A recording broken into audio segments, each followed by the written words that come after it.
같이 읽어보도록 합니다. 11절부터 여호와의 말씀이 또 내게 임하니라. 이르시되 예레미야야 내가 무엇을 보느냐. 대답하되 내가 살구나무 가지를 보나이다. 여호와께서 내게 이르시되 내가 잘 보았도다. 이는 내가 내 말을 지켜 그대로 이루려 함이라. 여호와의 말씀이 다시 내게 임하니라. 이르시되 내가 무엇을 보느냐. 대답하되 끓는 가마를 보나이다. 그 면이 북에서부터 기울어졌나이다. 여호와께서 내게 이르시되 재앙이 북방에서 일어나 이 땅의 모든 거민에게 임하니라. 나 여호와가 말하노라. 내가 북방 모든 나라의 족속을 부를 것인즉 그들이 와서 예루살렘 성문 어귀에 각기 자리를 정하고 그 사면 응벽과 유다 모든 성읍을 치리라. 16절까지 무리가 나를 버리고 다른 신들에게 분향하며 자기 손으로 만든 것에 절하였은즉 내가 나의 모든 심판을 베풀어 그들의 모든 죄악을 징계하리라. 1장 16절에 예레미야 전체의 핵심과 중심이 먼저 서론적으로 또 이렇게 소개가 됩니다.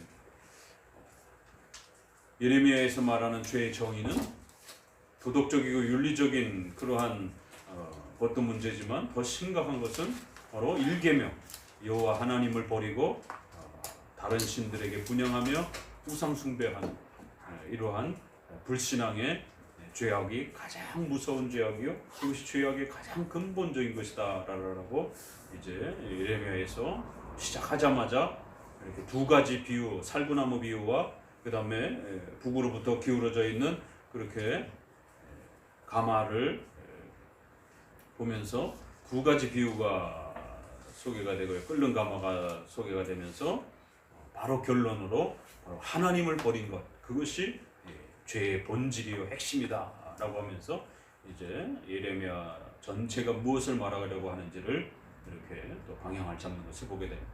앞서 계속해서 말씀드린 것처럼 예레미야는 구약의 인간론이라 할 정도로 예레미야에 가서 그 다음에 어디를 또 우리가 구약의 죄론이라고 대표적인 그러한 성경으로 볼 수 있죠. 예레미야에 가서 그 다음에 또 하나 정도 둔다면 네 가지 정도 들을 수 있겠네요. 어디죠? 구약에서 가장 참혹한 장면들이 소개되는 장면들, 사사기. 또 한 군데 더 찾아보면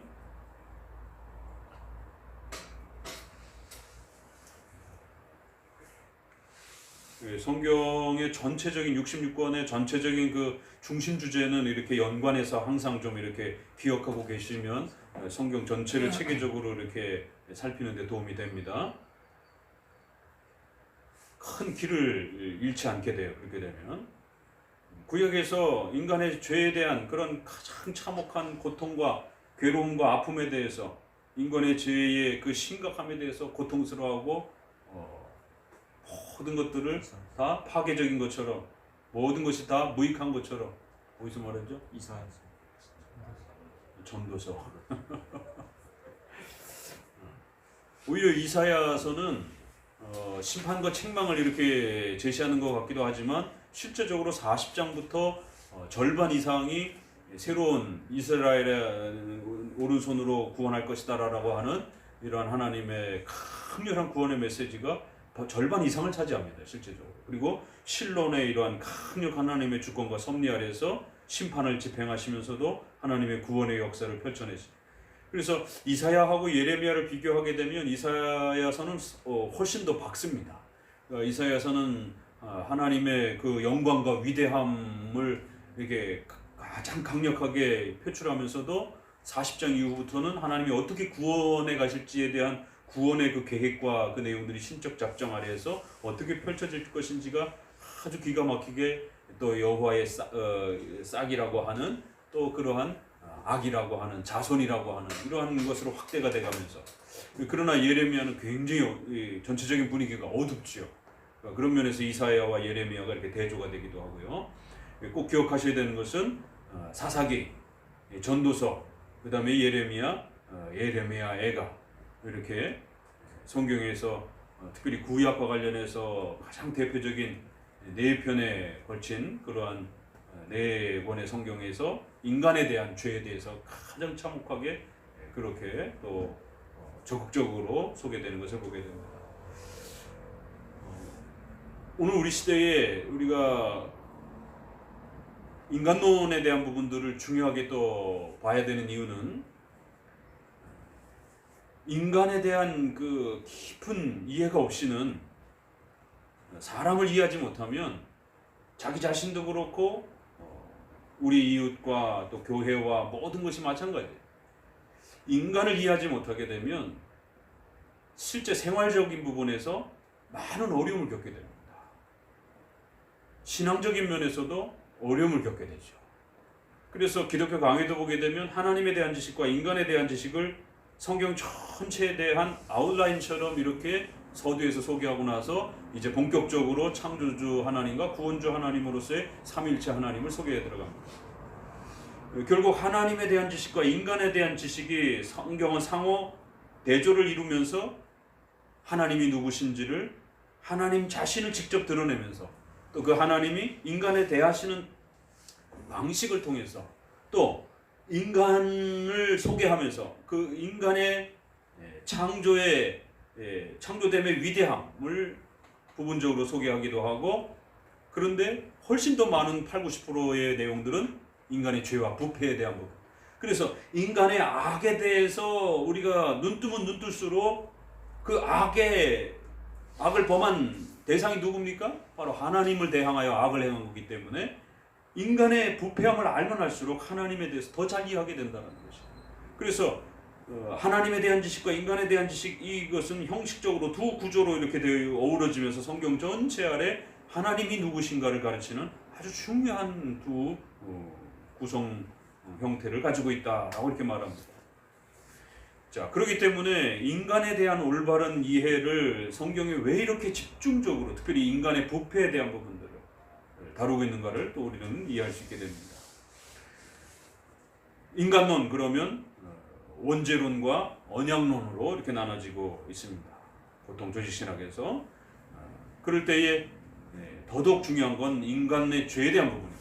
자, 그러면 이것이 왜 인간론에 대한 부분을 우리가 깊이 이해를 해야 하느냐면, 인간의 죄와 부패의 악을 깨달으면 깨달을수록 기독교 강의에 언급한 것처럼 인간의 죄의 참혹함들이 왜 발생했는가, 또 인간은 그러한 참혹한 죄 가운데서 어떠한 상태에 있는가, 그런 죄를 범한 그 하나님 대상을 바라보는 하나님을 어떻게 또 하나님 앞에서 범죄했는가, 이런 여러 부분들이 신앙적 관점에서 드러나게 됩니다.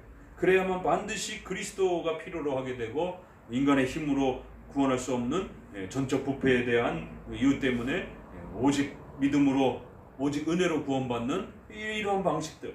그렇기 때문에 구원받고 난 이후에도 육체가 아직 부활한 상태가 아니기 때문에 육체와 영혼 전체를 보호해주기 위해서 교회라라고 하는 은혜의 이러한 또 울타리를 세워주셔서 평생 동안 어머니로서의 그러한 교회 아래에서 성장하고 자라가면서 또 그 성도들이 신앙 안에서 성장할 수 있도록, 그래서 종말을 향하여 개인의 죽음과 또 최후 심판을 향하여 그렇게 살아가도록 교회란 질서를 세워주신 거죠.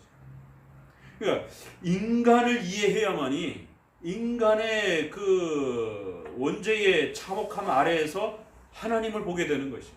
그래서 하나님 앞에 어떤 범죄를 졌는가, 그 죄가 얼마나 심각하고 무서운 것인가, 그러면 자연적으로 인간의 죄의 심각함들과 그 형벌들이 드러나게 되고, 그렇게 되면 그리스도와 구원의 필요성들과 또 교회라라고 하는 신앙의 울타리, 그러니까 인간이기 때문에 교회라는 울타리가 필요한 거예요. 만약에 우리가 천사와 같이 완전한 존재라면 굳이 이런 유형교회적 질서가 필요 없지요. 인간이기 때문에 매주 경건의 훈련들을 필요로 하는 겁니다. 조금만 느슨해지게 되면 금방 나태해지고 느슨해집니다. 특별히 코로나와 관련해서 우리 개혁교회 성도들은 더더욱 분발하셔야 됩니다. 왜 그러냐면 일반 교회 같은 경우는 지금 굉장히 심각하죠.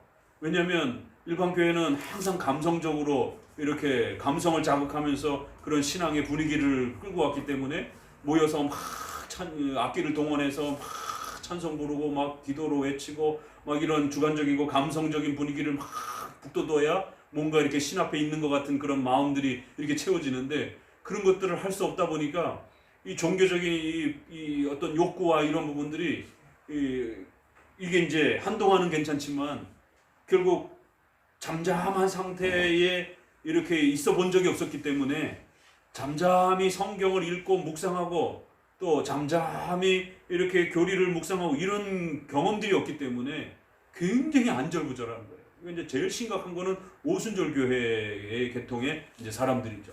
막 소리 지르고 막 으쌰으쌰으쌰 해야 되는데 전혀 그런 부분들이 없죠. 그런 면에서 우리 개혁교회는 오히려 코로나 상태가 훨씬 더 유익합니다.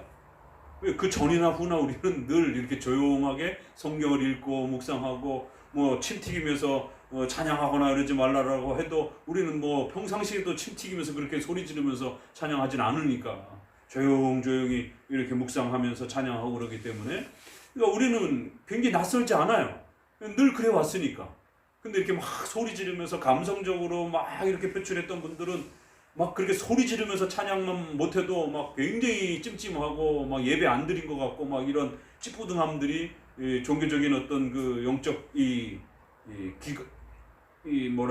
목마름에 대한 어떤 이런 현상들이 심각해지고, 그런 것이 장기전으로 가게 되면 이제 성도들의 신앙에 심각한 위기가 이제 닥쳐올 수 있는 이제 이런 일들이 벌어집니다. 그러다 보니까 교회별로 이제 성도들의 주관적인 감성적인 종교적 열심을 끌어낼 수 있는 그런 부분들을 프로그램을 지금 개발하느냐고 아주 굉장히 분주합니다. 그러니까 계속해서 성도들에게 어떤 내가 이만큼 했다라라고 하는, 종교적으로 내가 이만큼 채웠다라라고 하는 어떤 그 자부심을 느끼도록 계속해서 동기부여를 할 수 있는 그런 어떤 감성적이고 정서적인 그러한 그 종교적 만족성과 또 욕구들을 계속해서 채워갈 수 있는 그런 프로그램들을 과거에는 모여서 했는데 이제는 모이지 않는 방식으로 할 수 있는 뭐가 있을까? 이 부분에 대해서 계속해서 이제 고민할 수밖에 없습니다. 그게 없으면 종교적인 메마름과 이러한 그 목마름이 어마어마하게 이제 일반 복음주의권 내에서는 심각해집니다. 그럼 과거에는 새벽기도 100일 운동이라든가 또 뭐 이런 부분들이 있었다라면 작전기도 무슨 뭐 40일 작전기도라든가 뭐 이런 부분들로 끌어갔다라면 지금은 집에 있으면서 할 수 있는 방식으로 이제 요즘에는 성경 쓰기 운동이라든가 뭐 이제 이런 부분들도, 그러니까 그냥 평상시에 성경을 잘 묵상하면서 쓰는 어떤 훈련이면 괜찮은데 이런 어떤 그 또 때를 맞아서 그 종교적 욕구를 채우기 위해서 성경 쓰기가 마치 어떤 그 목표인 것처럼 이렇게 계속해서 거기에 막 올인하고 막 이렇게 돼버리게 되면 그것도 문제가 된다는 것이. 그러니까 뭔가 목적을 가지고 이렇게 자꾸만 그걸 수단화시키게 되면 문제가 됩니다. 어떤 것이든지. 그러니까 이게 종이 한 장 차이예요. 성도들의 경건의 이 느슨함을 잘 붙잡아주기 위해서 성도들을 경건 훈련시키는 건 당연히 있어야 됩니다. 그런데 이것이 종교적인 어떤 욕구를 통해서 계속해서 어떤 종교적인 만족감을 누리기 위하여 뭔가를 자꾸 동기부여하기 위한 그런 프로그램으로서 자꾸 개발이 될 때 결국 그거 끝내고 나면 또 다른 거를 또 해줘야 되고, 그래서 요즘에는 막 젊은 층들을 중심으로 해서 막 그 상호 피드백을 통해 갖고 뭐 숙제도 내주고 숙제를 다시 해갖고 다시 또 그거를 받고 뭐 이런 부분들을 계속 점검해주고 뭐 아무튼 그런 부분들의 종교적인 어떤 희열을 느낄 수 있도록, 충족성을 느낄 수 있도록 계속 몸부림치고 있습니다. 그걸로 신앙을 유지를 해왔었기 때문에. 근데 개혁교회 성도들은 어떻게 될 것인가? 그냥 개혁교회 성도들은 어떤 면에서는 아주 편합니다. 신앙생활이. 어떤 면에서는 돌려서게 되면 가장 힘들고 십계명과 같은 엄격한 이런 하나님 앞에 성화의 규범을 가지고 자신을 채찍질을 해야 되는 이런 자리가 있기 때문에 가장 엄격하고 힘들게 자기 부정을 해가면서 살아갑니다. 그런데 약간 방향만 틀게 되면 부득이함이라고 하는 이 원리, 주일 성수에 있어서 일반 복음주의권에서는 감히 생각해 볼 수 없었던 부득이함이라고 하는 이러한 그 원리를 열어준다는 거예요. 아디아포라, 중립적인 것이 있다라는 것을 신자의 자유라고 하는 부분을 열어줍니다. 어마어마한 것이죠. 종교적으로 맹종, 맹신에 묶여있던 사람들에게 자유라는 부분을 부어주는 것이. 그래서 복음주의권 내에서 개혁교회로 오게 되면 이 아디아포라 문제하고 자유의 문제하고 이 부득이함과 관련된 이러한 신자의 자유에 대한, 양심의 자유에 대한 이 부분을 굉장히 못 받아들입니다. 그러니까 소위 말해서 조선시대의 왕 밑에 봉건주의 사회 아래에서 왕을 신처럼 섬기면서 백성으로 살아가던 사람들이 갑자기 전쟁 통해서 그런 봉건체제가 확 무너지고 갑자기 해방이 되면서 새로운 근대 문명국가가 열렸단 말이에요. 아무도 자유를 누릴지 몰라요. 왜요? 그 자유를 한 번도 누려본 적이 없거든요. 자기 스스로 뭔가를 해본 적이 없거든요. 어떤 국가 시스템 아래에서 스스로 뭔가를 선택해서 뭔가를 이렇게 결정할 수 없었던 시대 속에 살았기 때문에 누군가는 다 해주고 누군가가 해주는 그 틀 속에서 억지로라도 살아야 했기 때문에 이젠 자기가 스스로 뭔가를 해야 되는 이러한 거를 굉장히 낯설어요. 시민으로서의 자발성을 가지고 뭔가를 선택하면서 자기의 삶을 계획해 간다는 것을 못하는 거예요.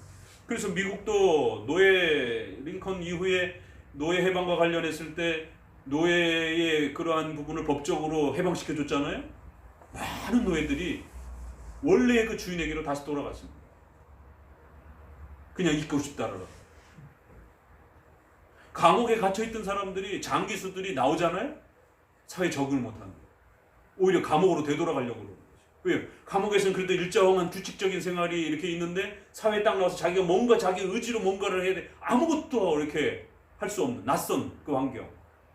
그러니까 복음주의권 내에서 이렇게 정서적 신앙에 이렇게 맹종, 맹신의 이러한 방식에 묶여 있다가 개혁권 내로 와서 성령의 내적 조명을 따라 말씀의 진리 아래에서 양심의 자유를 가지고 뭔가 스스로 선택해서 신앙생활을 이렇게 이루어가는 이러한 부분이 굉장히 낯섭니다. 그러다 보니까 자유를 줬는데도 불구하고 어떻게 기도해야죠? 왜 한마음교회는 작전기도라든가 뭐 100일 작전기도, 40일 작전기도 왜 그런 거 안 하죠? 아니 당신이 알아서 하세요. 당신이 열심히 당신의 직장생활에 맞춰서 이렇게 기도 시간을 정해놓고 기도하세요. 왜 교회에서 작전기도 안 하죠? 교회에서 작전기도를 맞춰줘야 늘 거기에 맞춰서 자신은 기도 생활을 해왔던 거예요. 자기 스스로 기도 생활을 이렇게 구축하면서 끌고 간 경험이 없던 거예요. 그러니까 이러한 현상들이 제일 낯설어합니다. 저도 그랬고 여러분들도 그런 과정 중에 있을 거죠. 그래서 처음에는 자유가 이렇게 놀랍네? 이래서 방종이 일어나요. 그때 단 한 번도 부득이함을 사용해 본 적이 없거든요. 교회 생활을 하면서, 주일 성수를 하면서. 그런데 집안에 어떤 예기치 않은 일이 벌어졌어요. 이거 부득이함일 수도 있겠다. 이러면서 적용해 보면서 이거 괜찮네? 교회 안 가도 괜찮네? 옛날에 교회 안 가면 죽는 줄 알았는데 이거 괜찮네? 이러면서 하나님 앞에서 하나님을 섬기라고 준 그 자유가 방종의 자유로 이렇게 흐릅니다. 이제 그 옮겨오는 과도기 때문에 그래요. 아직 이렇게 성숙되어 있지 않기 때문에. 구대기 무서워서 뭐 장 못 딴 건 아닙니다. 그럼에도 불구하고 약간의 그러한 미흡함과 실수가 있다 할지라도 성도들에게 그 자유를 가르쳐야 됩니다. 언제나 맹종, 맹신의 형태로 고린도서에 있는 것처럼 어린아이와 같은 신앙의 수준으로 시키는 것만 하는 그런 신앙으로 머물릴 수는 없잖아요.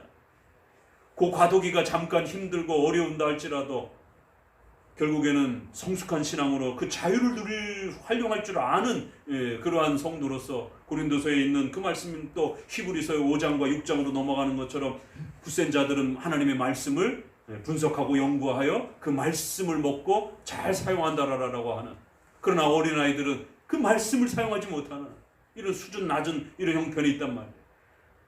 그래서 그 어려움의 과정들을 잘 거치고 넘어가게 되면 훨씬 더 말씀을 가지고 훌륭하게 신앙생활하는 그런 모습으로 성장해 갑니다. 그래서 인간론 얘기하다가 이제 여기까지 좀 더 넘어왔는데요. 그래서 인간론을 우리가 잘 알게 되면 바로 이런 인간의 연약함들, 부족함들, 신앙 안에서 이런 인간의 부족함들, 이런 부족함들을 잘 도와주기 위해서 교회가 있는 것입니다. 그래서 우리 개혁교회 성도들도 이런 코로나 사태와 관련해서 교회가 정해놓는 그런 어떤 그 인위적인 그런 것도 경건의 훈련을 위해서 때로는 필요한 부분들이 있지만 개혁교회는 최소한으로 끌고 갑니다. 왜냐면 그게 많아지게 되면 로마 카톨릭의 율법주의와 같은 그런 그 억압적 그런 또 율법주의적 형식적 이런 구조가 되기가 늘 쉽기 때문에 개혁교회는 항상 그런 부분들을 주의하면서 성도 스스로 자신의 삶을 선택할 수 있도록 그렇게 늘 배려하며 이렇게 신앙을 지도해 갑니다. 그렇기 때문에 그런 자유를 남용하지 마시고 부단히 이런 코로나 때일수록 더더욱 교회 설교 피드백이라든가 또 본인 묵상하면서도 또 이렇게 깨달은 그런 부분들이라든가 일반 교회가 그런 어떤 퍼포먼스로 이렇게 막 하는 이런 부분들에 하지 않더라도 개혁교회만이 할 수 있는 부분을 하셔야 된다는. 그렇지 않냐면 경건의 훈련 자체를 안 하게 되거든요. 그럼 나태해집니다. 인간이기 때문에 교회가 필요하고 경건의 훈련에 기본적인 질서들이 필요한 거예요. 그래서 우리가 기본적인 것까지 다 무시해서는 안 됩니다. 제세례파는 완전히 그 질서를 무시하는 거고 우리는 기본적인 경건의 질서는 존중하는 것이에요. 그렇기 때문에 적어도 우리가 대우리 문답이나 윌리엄 굿즈에서 드린 것처럼 성도들끼리 설교 말씀을 토론하고 담화하고 또 가족들끼리도 아이들하고 또 나누고 또 교육하고 또 토론하고 그것을 또 목회자하고 함께 나누고 이러한 부분들을 게을리하면 안 됩니다. 까딱 잘못하게 되면 이런 자유와 중립이라든가 또 부득이함이라든가 이러한 그 성도들의 자유에 대한 배려가 개혁교회의 신앙 안에는 굉장히 크기 때문에 일반 은총이라고 하는 이러한 부분들도 일반 은총도 굉장히 이 성도의 자유를 전제로 해서 펼쳐지는 어마어마한 것입니다. 그러다 보니까 이원론이 훨씬 성도들을 올가매기에 훨씬 쉬운 것이에요. 그래서 일반 복음주의권 내에서는 다 그렇게 이원론으로 끌고 가는 겁니다. 그러나 우리 개혁교회는 이원론으로 끌고 가지 아니하고 일반 은총과 특별 은총 두 개를 다 성도들에게 선택할 수 있도록 그렇게 열어주는 것이에요. 그리고 특별히 일반 은총은 교리 안에서 얼마든지 여러분들이 또 여러분의 수준과 형편 아래에서 그렇게 선택할 수 있도록 문을 열어주는 것입니다. 또 섭리 안에서 올바른 십계명의 원리임에도 불구하고 섭리를 존중하기 때문에 여러분이 아직 믿음이 부족해서 옳은 것이지만 아직 그 옳은 것을 향하여 더 바르게 선택하지 못하는 것조차도 배려해주고 또 기다려주기도 하는 그러한 섭리적 배려도 또 따라와요. 그러니까 2중 3중으로 여러 형태의 자유와 배려가 어마어마합니다. 그러다 보니까 개혁신앙하면서 나태해짐과 게으름으로 빠지는 경우들이 참 많습니다. 그러니까 이제 일반교회 성도들이 개혁교회로 오게 되면 당황하는 게 일반교회는 굉장히 막 종교적 열심과 막 신앙생활 하는 것 같은데 개혁교회 오면 굉장히 느슨하고 신앙생활 안 하는 것 같기도 하고 사람들이 신앙에 열정도 없는 것 같기도 하고 맨날 비판만 하고 막 이런 모습만 보다 보니까 이제 신앙의 어떤 질적 차이가 이렇게 굉장히 나는 것처럼 이렇게 또 오해를 많이 하게 되는 것입니다. 그러나 그거는 과도기 상에 있는 것이에요. 개혁 신앙이 잘못된 게 아니라 한국교회 성도들이 아직 개혁 신앙을 잘 모르는 과도기 가운데 있기 때문에 그 성도들의 모습 때문에 교회의 연약한 모습 때문에 개혁 신앙이 마치 이상한 것처럼 수준이 떨어지는 것처럼 이렇게 생각하면 큰일 납니다. 개혁 신앙은 역사 이래로 2000년 동안 가장 우수한 그러한 정통 신앙으로서 그렇게 존중받아 왔고 그렇게 지켜져 왔던 것입니다. 그래서 오죽하면 칼빈이 아킬레스 근근처럼 이 뭐라고 번역해야 돼? 걸림돌, 장애물 이라는 그러한 그 논문을 쓰기도 했어요. 그래서 개혁신앙을 하면서 절대로 걸려 넘어지지 말라라는 거예요. 시험 들지 말라라는 거예요. 저도 그 논문을 읽으면서 제가 시험에 들어 있었을 때인데 그걸 읽고 회복이 됐어요. 거기에 선생님 때문에 시험 들지 말아라. 선생님도 인간이기 때문에 지금 인간에 대한 이야기를 하는 거예요. 선생님도 인간이기 때문에 개혁신앙에 대한 선생님, 개혁신앙의 목회자는, 개혁신학의 신학자는 가장 완전한 자인 줄 알았어요. 그런 기대감이 있는 거죠. 가장 정통신앙, 가장 올바른 신앙을 하고 있다라고 하니까 그런 기대감에 이제 그런 비판 아래에서 개혁신앙을 하고 싶어서 왔는데 선생님을 곁에 가까이 들어가 보니까 멀리 있을 때는 이렇게 단점이 잘 안 보이죠. 그러나 가까이 이렇게 들어가 보니까 뭐 머리도 헝클어진 모습도 이렇게 보이고, 아니 뭐 이렇게 때가 좀 뭐 있는 것도 좀 보이고, 지저분한 모습도 보이고, 이게 말 실수도 보이고, 행동의 어떤 실수도 조금씩 보이고, 나중엔 아주 중요한 어떤 또 실수도 보이기도 하고. 박형룡, 박윤서 목사님은 실수가 없었을 것 같아요. 그래서 자유주의자들이 늘 공격할 때 박형룡 목사님이 학교를 운영하면서 사기를 당합니다. 이거를 공금 횡령으로 이제 바깥에서는 공격을 하는 거죠. 그러나 이제 운영자 입장에서 믿고 맡겼는데 이제 사기를 당한 거예요. 우리 입장에서는 사기로 보는 것인데 저들은 이제 공금 횡령을 했다라고 이제 이런 식으로 이제 몰아세우면서 개혁주의자가 어떻게 공금을 횡령할 수 있느냐라고. 그러나 목회자들도 사기를 당할 수 있습니다. 왜냐면은 사회의 이러한 부분들을 일반인들처럼 속속들이 모르기 때문에 또 목회자들은 훨씬 더 잘 이렇게 사람들을 신뢰하잖아요. 그래서 옆에서 장로님들이 잘 보필해주지 않으면 사회 경험이 많은 또 장로님들이 이런 부분을 경험적인 부분으로서 이렇게 도와주지 않는다라면 또 목회자는 이런 실무 경험 부분에서 또 이렇게 잘못 이렇게 선택하거나 판단할 수도 있는 것이죠. 그래서 도와준다라고 해서 이렇게 돈을 운영하는 과정에서의 그런 역사가 있습니다. 그래서 많은 분들이 그것 때문에 개혁신앙 못하겠다라고 이제 시험 들어서 떨어져 나간 경우가 많습니다. 박윤서 목사님도 마찬가지예요. 박윤서 목사님은 뭐죠? 재혼에 대한 문제. 그 따님이 목사의 딸인가 뭐 책해가지고 자기 아버지를 엄청 욕했잖아요. 야, 자식이라고 부모를 다 이해하나요? 저도 자식들이 있지만 제 자식들이 저를 얼마만큼 이해하겠습니까? 개혁교회 목회자로서의 저를 아버지로서는 좀 보겠지만 목회자로서의 자기 아버지가 개혁교회 목회자요 신학자로서의 것을 얼마만큼 자식들이 이해하겠어요? 훨씬 여러분들이 저를 더 잘 이해합니다. 그렇잖아요, 그죠? 아직 이 어린 아이들은 이제 성장하는 과정에 있고 오히려 개혁신앙과 함께 대화하고 함께 고민하며 괴로워하고 함께 그 개혁신앙을 나누었던 여러분들이 훨씬 개혁신학자로서 개혁교회 목회자로서 저를 훨씬 더 잘 이해할 수 있는 것이에요. 무엇 때문에 고민하고 무엇 때문에 아파하고 무엇 때문에 힘들어하고 기뻐했는지, 때로는 자식들을 돌아보지도 못하면서도 교인들을 더 돌아봐야 되는 이러한 숙명과 같은 이런 개혁교회의 목회자의 리더로서의 그런 역할.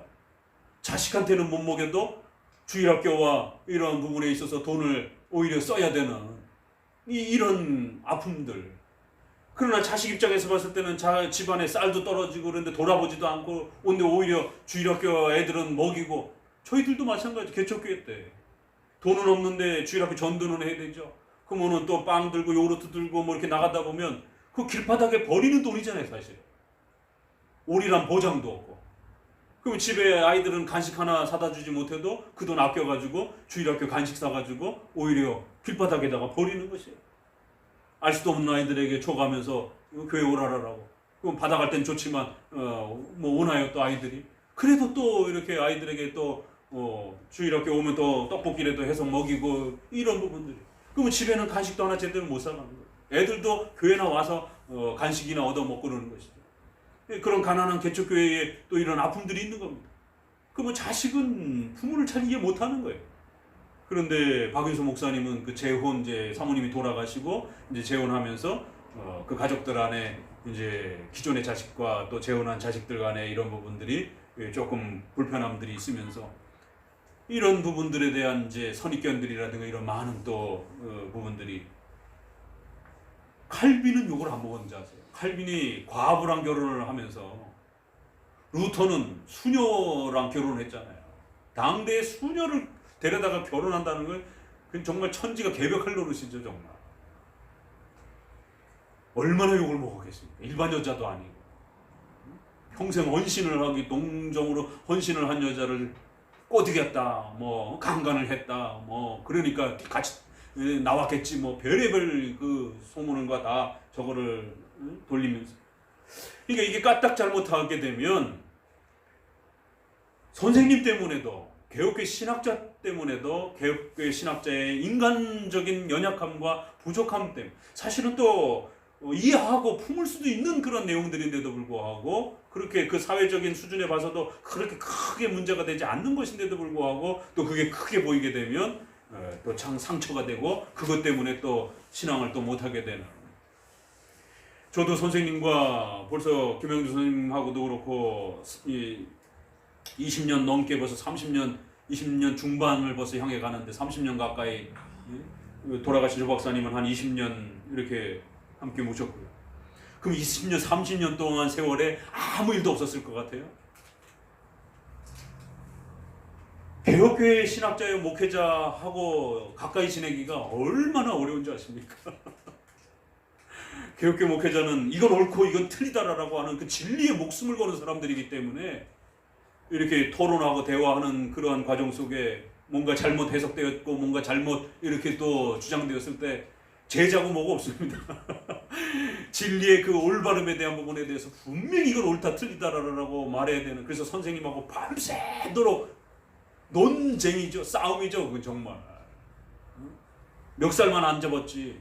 왜요? 내 해석과 선생님 해석이 틀릴 때 이게 왜 그렇습니까? 라고 밤새도록 막 성장이 이렇게 성숙되지 않았기 때문에 거반 싸우다시피 이렇게 막 대들다시피 이렇게 막 버르장머리 없이 막 그렇게 막 따지며 묻고 반항하면서 묻고 막 그러다 선생님도 화가 나가지고 그냥 확 대화를 중단하시기도 하시고, 야 그만해 다음 얘기. 그래도 또 만나서 그 문제를 가지고 다시 또 논의를 하고 30년 세월 동안 아무 일이 없었던 게 아니에요. 그래도 개혁신앙 안에서 가장 소중한 관계로 만났기 때문에 하나님께서 그분들을 통해서 저의 어리석음과 무지함들을 개혁신앙 안으로 초대해 주셨고 눈을 열어주셨기 때문에 이 고집센 이 무식한 이 개혁신앙에 대해서 까막눈인 이러한 사람을, 감성적이고 정서적으로 막 직통계시보고 막 이랬던 사람을 성경의 말씀을 해석해 가면서 그거를 깨우쳐주는 게 그게 쉬운 일일 것 같아요? 여러분 가족 안에서도 다른 신앙을 가지고 있는 사람을 설득하기가 차라리 그냥 불신자를 전도하기가 쉽지, 이미 자기 세계관이 강력하게 세워진 사람은 이 뜯어 고치기가 하늘의 별 따기입니다. 그래서 불신자하고 결혼하지 말라라는 것이에요. 그럼 우주를 개벽할 수 해야 하는 일이라는 겁니다. 사람의 마음을 바꾼다라는 게 하나님의 예정론에서도 그렇고 또 인간론에서도 그렇고 인간의 그 고집스러움의 이러한 선에서 봤을 때 그게 쉬운 게 아니라는 것이에요. 그래서 이미 신앙을 하고 있는 사람하고 결혼을 해야 그 신앙에 같은 선을 걷는 것이지, 세계관이 다르을 때 그 엄청난 고통을 이루 말할 수 없고 그 쉽게 바뀌어지지도 않는다는 거예요. 더더구나 자기 세계관이 이념적으로 투철한 그러한 형태로 세워져 있을 때는 더 심각합니다. 그 30년 세월 동안 그래서 선생님하고 잠깐 이렇게 좀 안 만나기도 했다가 다시 또 전화드려서 또 찾아뵙고 그런 관계를 계속 안 만나는 거 제가 서운해가지고 아무같이 오려고 그러다가 또 다시 하나님께서 마음에 감동을 주셔서 또 성경을 읽다 보면 또 궁금해지거든요. 그러면 또 전화해서 선생님 이거는 왜 그렇죠? 이건 왜 이렇게 해석해야 되죠? 왜 개혁교회는 이걸 이렇게 해석하죠? 어떤 근거가 있습니까? 그렇게 해서 30년 세월을 차곡차곡 쌓아가다 보니까 미운정 고운정이 다 들면서 그렇게 성장하는 것이. 그래서 그 무식하고 까막눈이었던 그 제자가 이렇게 개혁교회 신학을 또 이끌어갈 수 있는 훌륭한 조직 신학자로 그렇게 성장해 있는 거죠. 오죽하면 바울이 디모데를 내가 너를 진리 안에서 낳았다고 그러잖아요. 얼마나 힘들었습니까? 산모가 고통을 겪는 그 표현을 쓴단 말이에요. 산모가 애를 낳는 것도 힘들지만 개혁신앙의 지도자가 개혁신앙의 지도자를 만들어내는 과정도 산모의 고통 못지않다라는 거예요. 낳았다라고 그러잖아요. 키웠다고 그러질 않고. 내가 너를 가르쳤다 이렇게 표현하기니까 그게 맞는 건데 내가 너를 낳았다고 그러잖아요. 그 단어 하나에 다 담긴 겁니다. 그 젊은 디모데를 훈련시켜가는 그 과정 중에 쉬운 일만 있었겠어요? 우리가 마가 또 누구죠? 데마 뭐 이렇게 중간에 이렇게 속썩인 사람들 성경에 많이 나오잖아요. 실제로 있습니다. 그런 사람들이. 마가도 그 젊은 친구가 그렇게 헌신을 하는 과정 속에서 힘들고 어려우니까 돌아섰다가 그 바나바나 바울이라고 하는 이 엄청난 이 선생님을 따라다니면서 그 성경적인 기독교 신앙을 배운다는 게 쉬운 일이 아니잖아요. 그러니 중단했다가 또 성장하고 그러면서 바울이 디모데 이제 후서 전후서에서는 마가를 훌륭한 교회의 지도자로서 그렇게 평가해 주잖아요. 그만큼 성장한 거예요. 인간이기 때문에 교회가 필요한 겁니다. 인간이기 때문에 선배 목회자가 필요한 거예요. 그래서 후배 목회자를 길러내야 되는 거예요. 하나님이 그냥 다이렉트를 그냥 직접 하셨으면 훨씬 쉬웠겠죠. 그러나 하나님은 그 방법은 사용하지 아니하시고 간접적인 방법으로 교회를 세우는 것입니다. 그래서 구약에도 엘리사를 과정해 보게 되면 선지 학교가 있잖아요. 직통계시 시절인데도 선지 학교가 있어서 여러 선지자 후보생들이 이렇게 그 선지자 교육을 받는 그런 과정을 통해서 또 선지자로 발탁이 되기도 하고 이런 과정들을 보게 됩니다. 직접 다이렉트로 이렇게 부름을 받는 사람들도 있었죠. 그래서 그 시절에서도 엘리야가 엘리사를 또 이렇게 끌어내서 또 이렇게 세워가는 그러한 또 모습도 있는 것처럼 인간이기 때문에 그런 거예요. 그래서 우리가 이 에레미야를 통해서 인간론의 이러한 풍성함, 인간을 잘 알게 되면 인간이 완벽한 존재가 아니라는 걸 알게 되는 거예요. 인간의 죄성이라고 하는 건 신앙적인 문에도 하나님의 도우심을 그리스도에 대한 필요성을 절대적으로 느끼게 해주는 중요한 가르침인 것처럼 인간론은 인간에게 대해서 시험에 들거나 인간에게 대해서 배신을 당하거나 인간에 대해서의 삶 속에서의 그 고통의 문제들을 이해할 수 있게 하는 아주 중요한 기반이 됩니다. 부부지간에도 인간론을 알아야 돼요. 결혼을 하면 서로에 대한 기대치가 있어서 서로가 완벽한 그런 어떤 성만 깨닫고 완벽성만 이해하고 서로에 대한 100%의 기대감만 요구하게 됩니다. 그러다 보면 싸우게 돼요.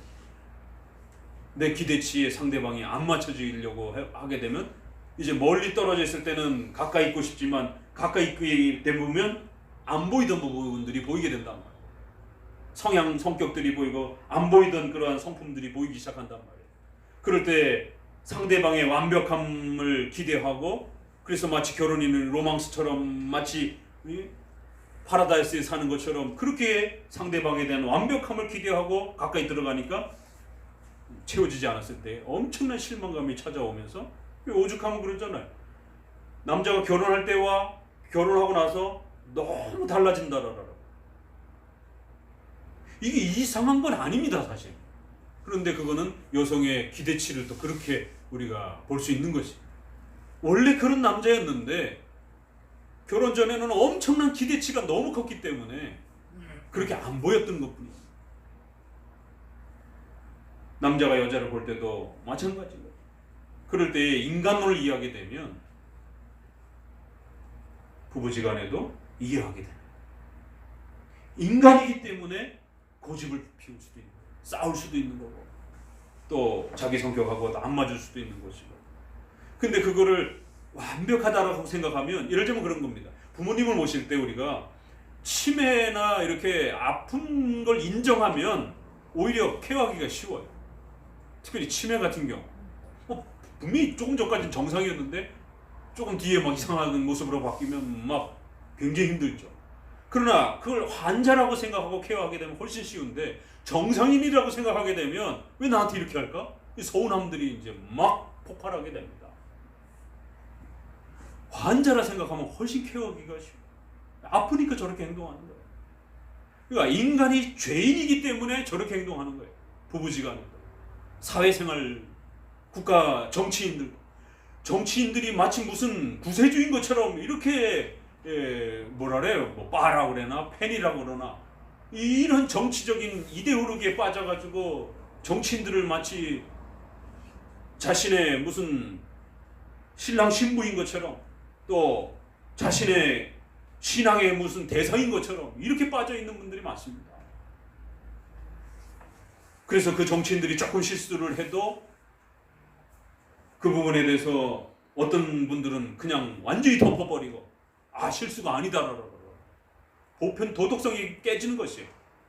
또 어떤 사람은 그 조그만의 실수도 용납하지 못하고 공격하는 또 이런 또 반대의 모습으로 나타나기도 하고, 정치인이기 때문에 말실수를 하고 또 연약함을 갖기도 하고, 그러니까 우리가 인간론을 인정하게 되면 이해하게 돼요. 그래서 정치적인 이러한 그 철학에 대한 문제들도 민주주의냐 공산주의냐 이런 부분에 있어서의 이러한 가치 문제도 이 세상에서는 완벽한 정치 철학이 없습니다. 다만 기독교하고 어느 부분이 조금 더 같은 방향에 있느냐를 우리는 좀 더 살피면서 거기에 협조 관계를 꾸려가 나갈 뿐이지, 거기에 좀 더 강하게 반기독교적인 그러한 성향을 가지고 있는 그런 철학들에 대해서는 우리가 좀 더 이렇게 멀리 해야 되는 것이고. 왜요? 그 인간의 철학도 인간의 머리에서 나와서 만들어 놓은 하나의 이상이기 때문에 완벽하지 않는 것이에요. 성선선, 성악설 이런 부분들이 철학 안에서도 계속 오고 가고, 관념론, 정신이 중요하지, 물질론, 경험론, 경험이 중요하지, 경험되어진 것만이 진리야. 아니야. 인간의 이 신념과 이념 속에 있는 것이 진리야. 역사 이래로 2000년 동안 계속 싸우잖아요. 아직도 결론이 안 났어요. 어느 쪽도 옳지 않습니다. 그래서 몬테소리 교육처럼 또 교육론에서도 자기 주체적인 교육을 유행처럼 강조할 때가 있습니다. 그러나 한국처럼 훈장 교육, 주입식 교육, 오바마가 했던 유명한 말이죠. 한국의 학원 교육이 너무 부럽다. 그래서 미국도 그런 학원 교육 시스템을 좀 도입했으면 좋겠다. 우리 정작 한국 사람들은 미국의 창의적인 그러나 미국식 교육을 너무 부러워하는데, 토론식 자유교육을 너무 부러워하는데, 오히려 미국 사람들은 아주 짧은 시간에 엄청난 그 효과를 발휘하는 한국식의 그 스파르타식 교육을 굉장히 또 부러워하는, 어느 것도 정답이 없는 거예요. 주의식 교육이 옳으냐, 자유적 교육이 옳으냐. 그러니까 인간론을, 예레미야를 그래서 잘 읽어야 된다는 거예요. 전도서라든가 사사기라든가 예레미야를 읽는 이유가 바로 여기 있는 겁니다. 이러한 인간론이 풍성한 성경들을 읽게 되면 부부지간에도 좀 더 상대방의 인간을 이해하게 되는 거예요. 목사와 또 성도 사이에서도 목사도 완벽하지 않고 성도도 완벽하지 않은 것이에요. 그래서 그 교회가 아무리 부족해도 또 그 교회를 함께 공동체로 섬겨갈 수 있는 이해함과 포용성도 생기는 겁니다. 왜? 우리는 완벽하지 않으니까. 명백하게 어떤 이단의 문제가 아니고서는 끝까지 그 교회 목사를 섬기는 겁니다. 또 끝까지 그 교회 성도를 섬기는 것이에요. 내 선생님도 여전히 연약함을 가지고 있고, 또 연약함이 아닌 걸 내가 오해한 것도 있고, 그래도 하나님 안에서 세워주신 소중한 관계이기 때문에 그분들을 통해서 제 눈을 띄워준 거예요. 제 육체의 부모는 따로 계시지만 제 영혼의 영적인 그 부모는 선생님들이었단 말이에요. 그분들을 통해서 내 영혼의 새로운 이러한 그 눈이 띄어지는데, 이분들이 아니고서는 나의 삶에 새로운 길을 걸을 수 없는, 하나님이 이분들을 저의 삶의 발판으로 세워주셔서 이 엄청난 길에 서게 된 겁니다. 10년을 고비로 놓는다라면 그 10년만 잘 넘어가게 되면 이제 한 성숙이 되어지게 되고, 그 10년 관계가 한 30년 관계로 이렇게 이어집니다. 개혁신앙의 친구들도 마찬가지. 처음에는 막 진리의 옳은 문제들을 고민하고 이러다 보니까 10년 차 안에서는 막 논쟁하고 다투고 막 이러다가 헤어지기도, 개혁교회 이 친구들끼리 헤어지기도 많이 합니다. 다 미성숙해서 그런 거예요.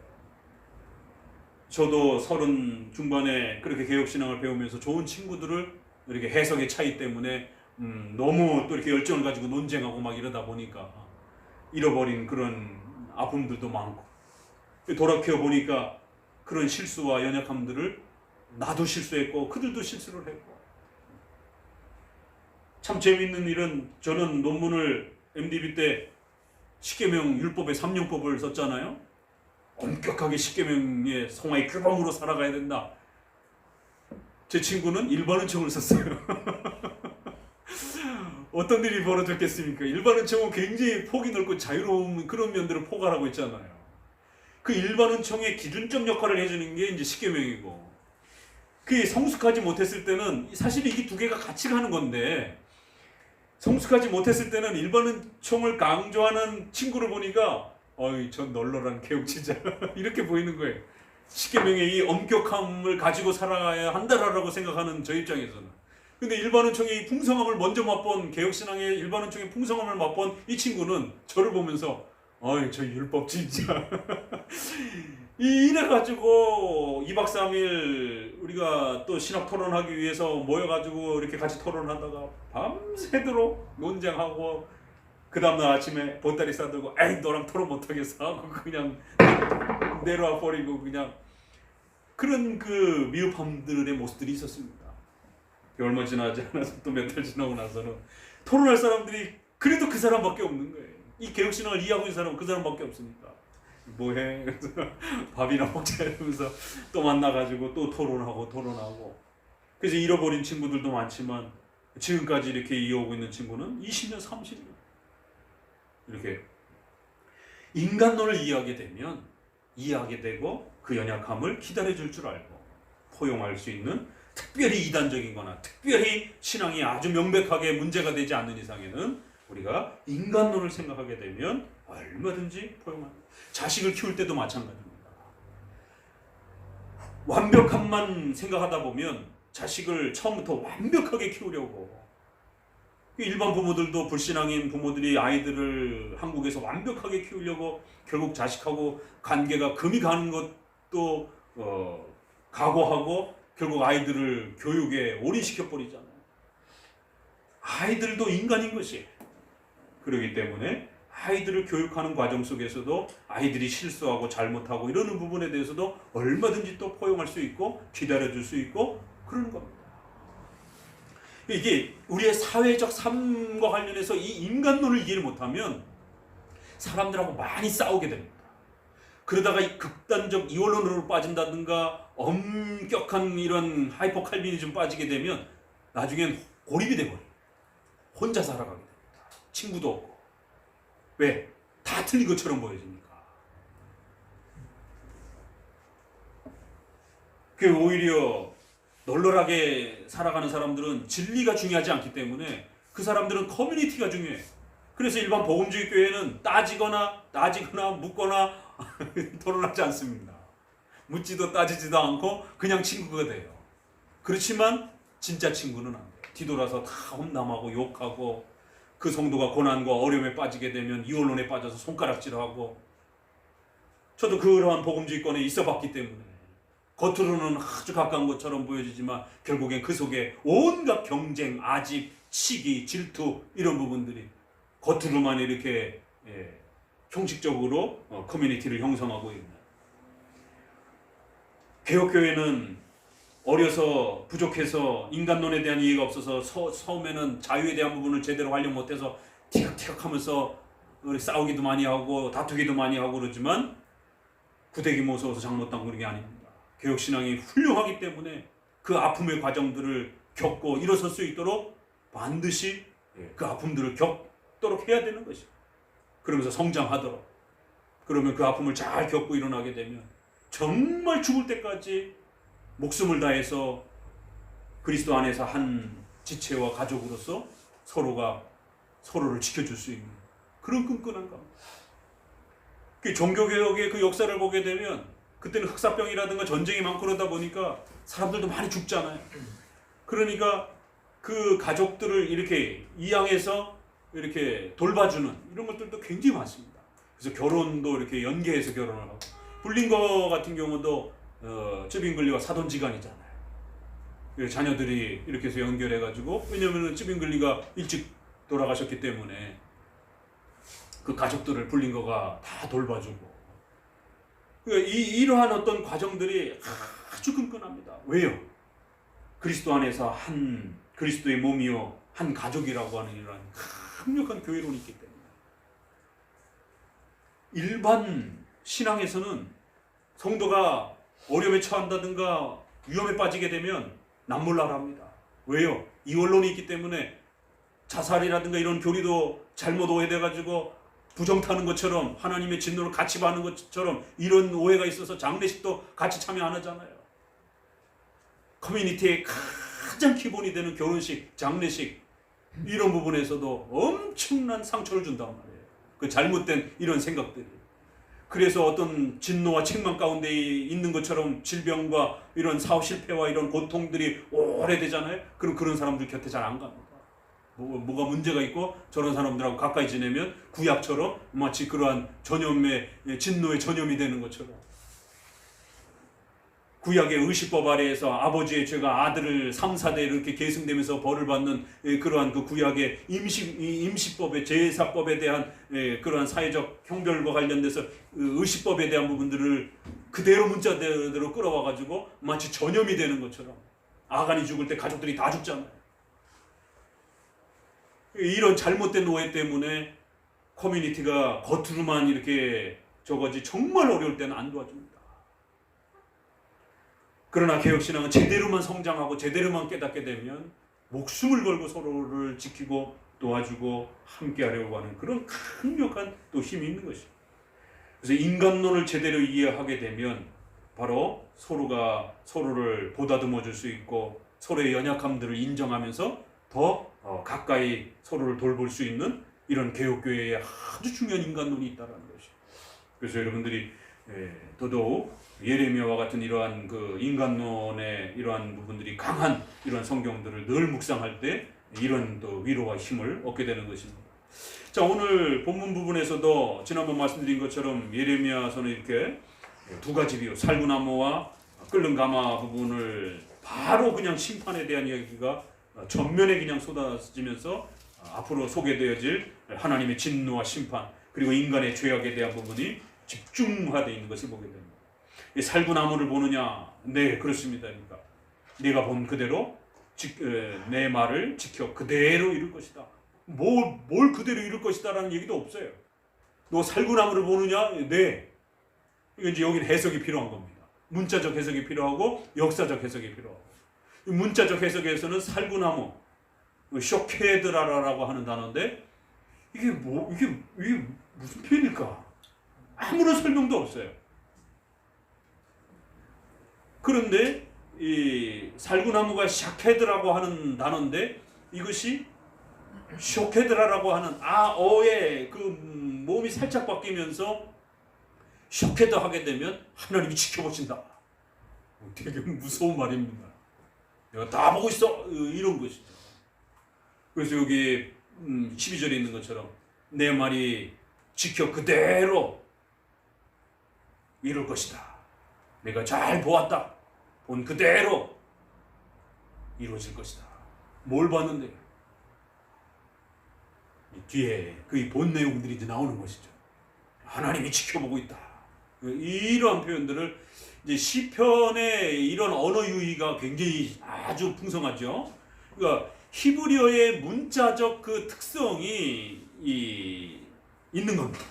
그래서 시가서에서는 그러한 알파벳을 가지고 이렇게 왜 우리가 시조에서도 이렇게 첫 글자를 가지고 이렇게 또 하는 것 있고 또 운율을 따라서 뭐 지금 랩처럼 이렇게 여호와께 감사하라 그는 선하시고 인자하시니 뭐뭐뭐뭐뭐 그 이유를 대는 거예요. 여호와께 감사하라 그는 선하시고 인자하시니 또 이유를 쫙 대는 것이고 그 136편 유명하지 않습니까? 이 운율을 앞에다 두기도 하고 뒤에다 두기도 하고 그래서 할렐루야 할렐루야 할렐루야 뒤에 이렇게 운율이 끝나기도 하고 어떨 때는 앞 단어가 이렇게 중심이 되기도 하고 그러니까 히브리어의 이런 문자적인 그러한 그 고유성을 이해하게 되면 이건 굉장히 쉬운 해석이에요. 그런데 문자적인 해석을 하지 않고 역사적인 이런 히브리어의 역사적인 언어법의 특징 또 그들이 사용했던 그런 히브리인들은 이 언어적 유희를 굉장히 즐겼습니다. 소위 말해서 아재 개그 같은 그런 언어적 유희를 굉장히 이렇게 즐겨합니다. 그들의 문화 속에서.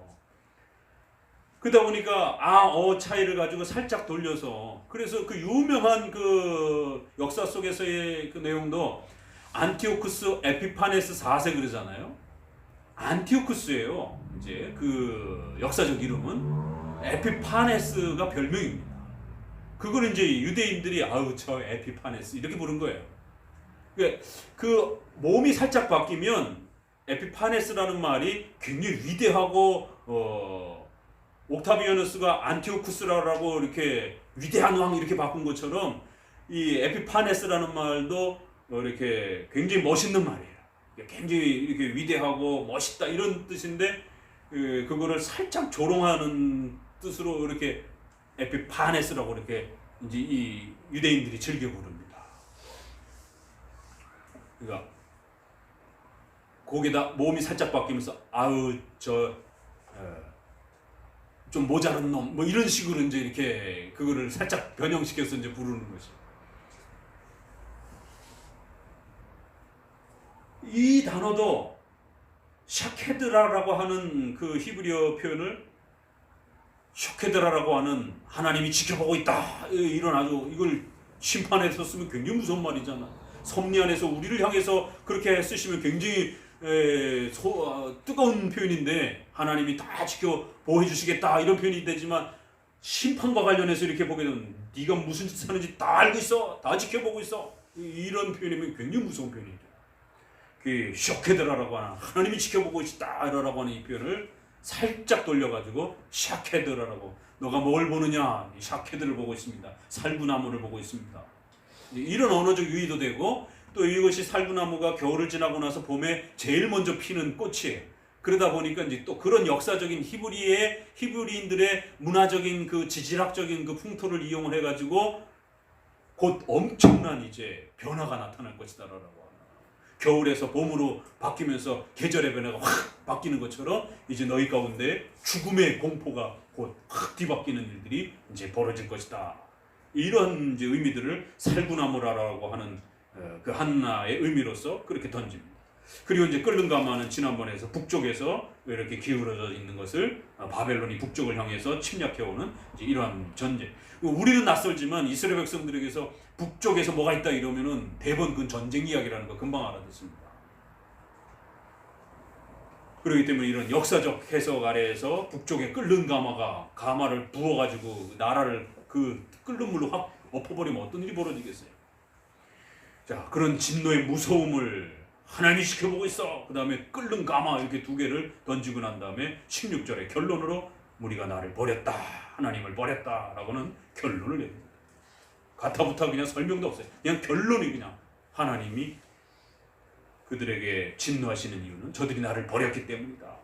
자, 그러면서 17절부터 다시 또 19절까지 보니까 그러기 때문에 예레미야야 너는 허리를 동이고 굳건하고 두려워하지 말라.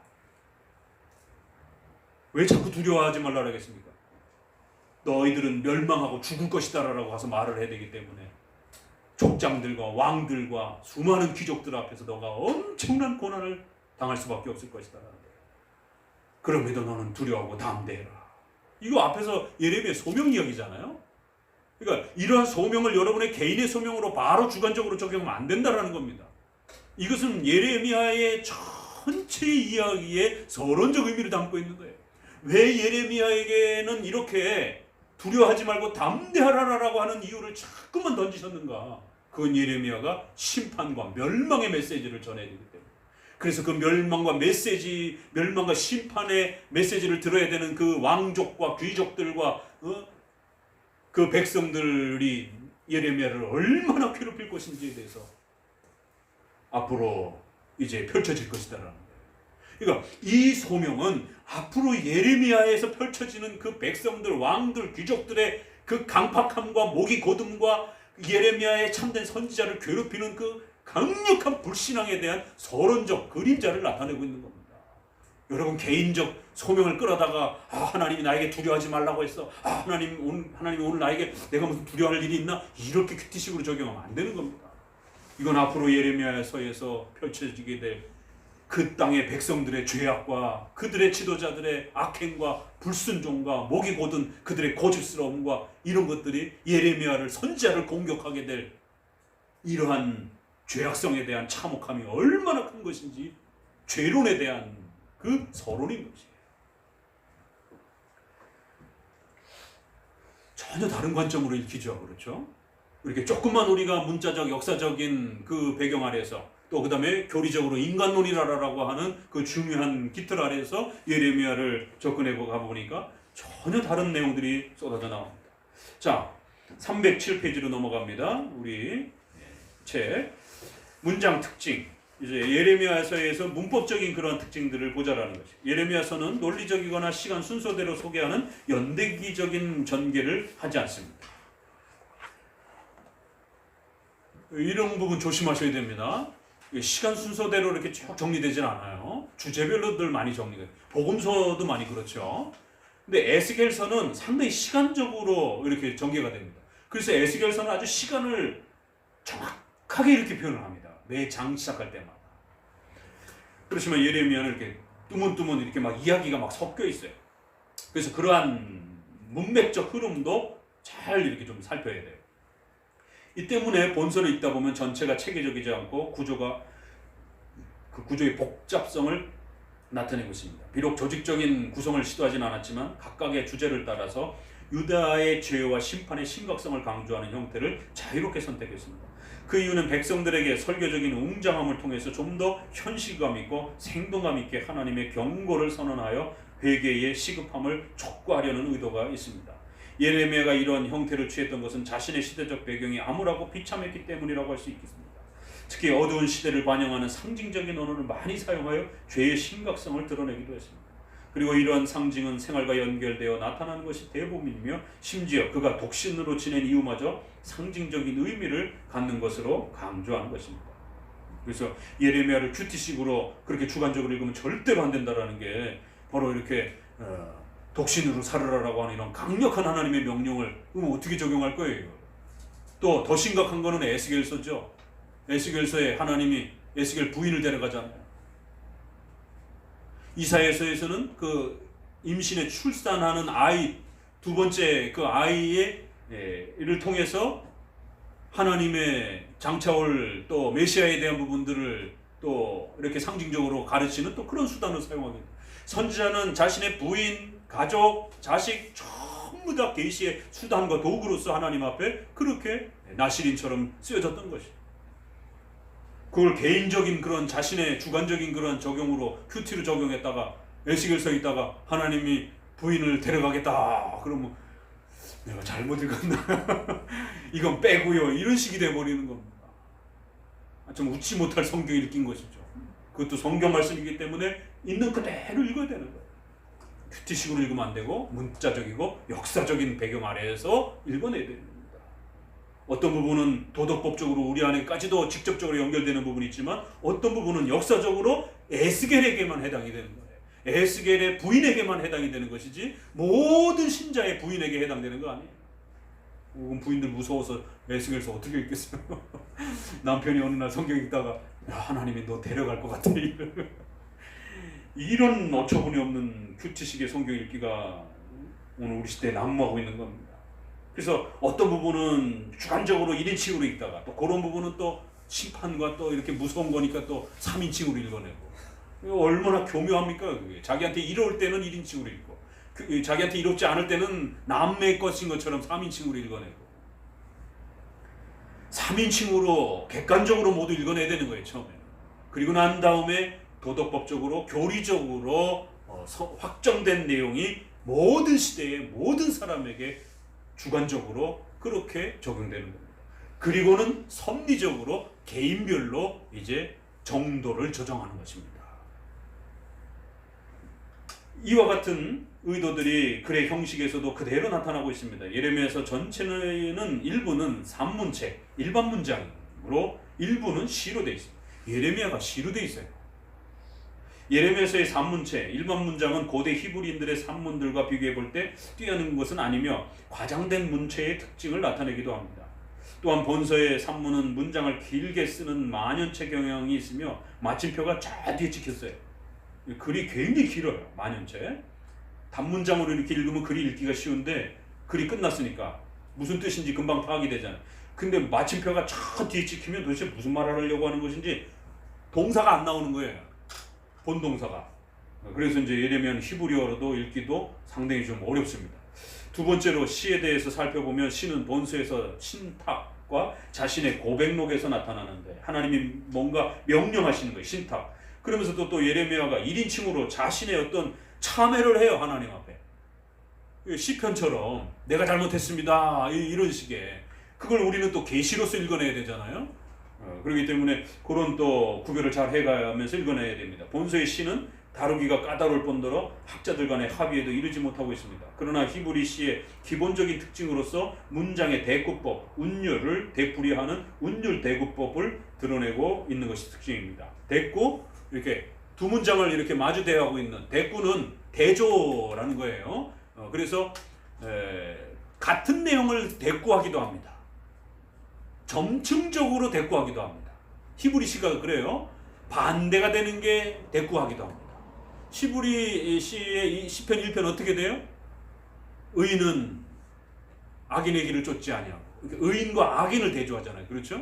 잠언서에도 보게 되면 의인은 어떠하고 그러나 악인은 어떠하다 이렇게 같은 돈에 대해서 악인은 어떠하고 또 의인은 어떠하고 이렇게 대조를 하는, 의인과 악, 선과 악을 대조하는 형태가 되기도 하고 이런 대꾸법이 많습니다.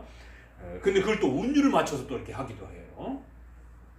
예레미야 단락은 초반부에는 6개의 메시지, 대화들로 구성되어 있으며 전체는 유대의 죄에 대한 초기 예언이 24장까지, 그러면서도 잠깐 심판과 위로에 대한 부분이 쏟아집니다.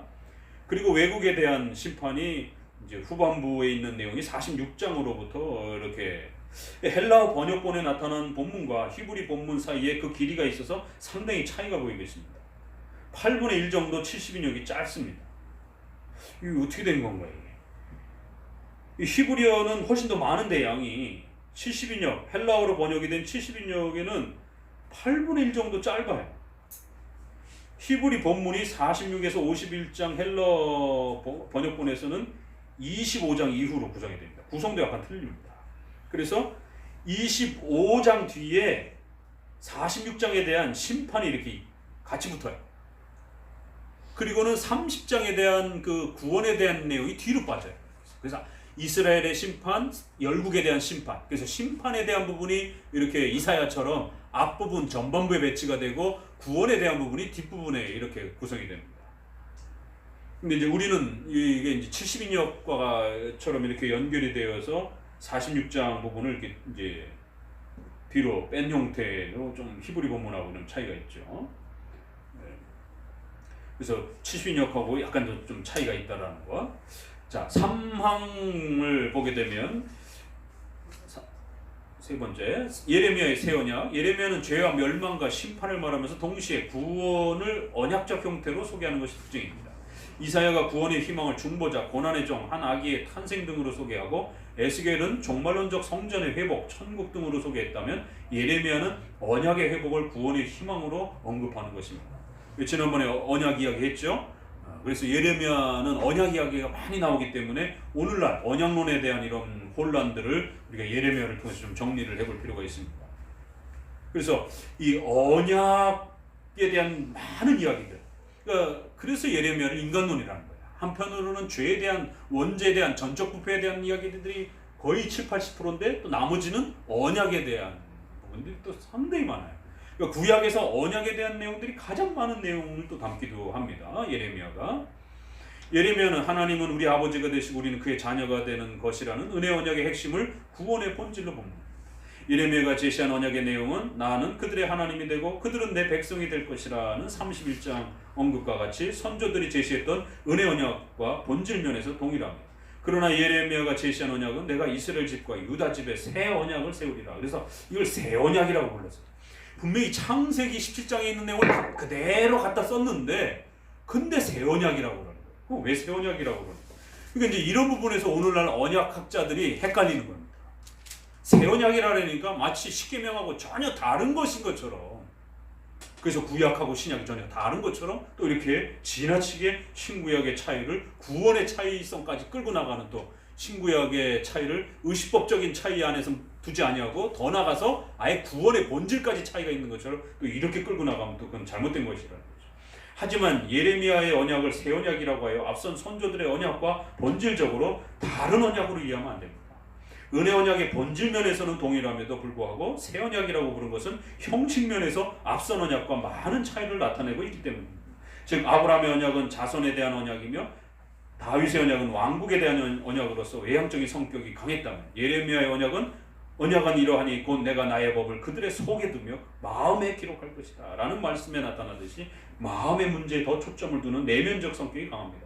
이 때문에 신약에서도 새 언약이라고 말씀하셨습니다. 첫 것은 낡아지게 하신 것이니 낡아지고 쇠한 것은 없어져 가는 것이니라 라고 말씀하셨습니다. 이것은 언약의 의식법과 형식법에 대한 이야기지 도덕법에 대한 이야기가 아니라는 것이죠. 이걸 우리는 웨스트민스터에서 다 정리를 해놓은 거예요. 근데 사람들이 자꾸 새 언약이라고 그러니까 낡아지고 없어진다 이러니까 마치 도덕법, 본질까지도 낡아지고 없어지는 것처럼, 그러니까 구약 폐기주의 쪽으로 자꾸 가게 되는 거예요. 이 개혁 주자들 안에도 이 언약론에 대해서 상당히 오해하는 분들이 많습니다. 조심하셔야 돼요. 선조들의 언약이 의식법과 정치법의 형식으로 구성되었다면 예레미야를 통해서는 예수 그리스도를 통해서 이루시는 영적이고 도덕법적인 형식이 예언된 것입니다. 그래서 예수님도 최후의 만찬을 새 언약이라고 하셨습니다. 아니 그러면 예레미야도 새 언약이라고 그랬는데 예수님도 또 새 언약이라고 그랬어요. 그럼 예수님이 말하는 새 언약은 또 뭐예요? 예레미야가 분명히 새 언약이라고 그랬잖아요. 그런데 시대가 한참 지난 다음에 예수님이 또 새 언약이라고 그러면 예레미야 거를 그대로 가져다가 새 언약이라고 그러신 것인지, 아니면 또 예수님은 또 예수님 나름대로 또 새 언약을 또 세우신 것인지, 야고보서나 요한일서에 가면 또 새 언약이 또 나옵니다. 그러면 사도들이 생각한 새 언약은 또 다른 것인가? 헷갈리면 안 된다라는 거예요.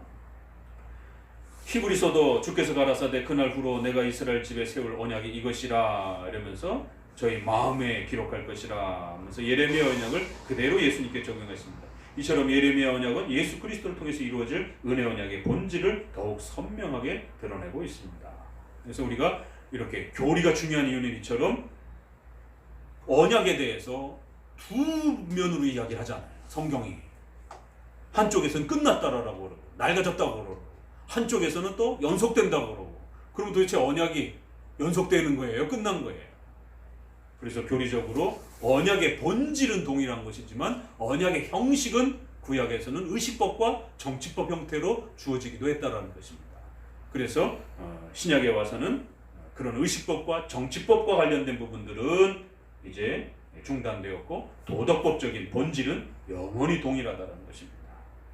이렇게 역사적이고 신구약의 역사적 특징을 잘 이해하면서 교리적인 결론을 이렇게 끌고 가야 되는 겁니다. 역사적인 부분들이 이렇게 예레미야를 보기 위해서는 몇 가지 참고해야 될 내용들을 좀 더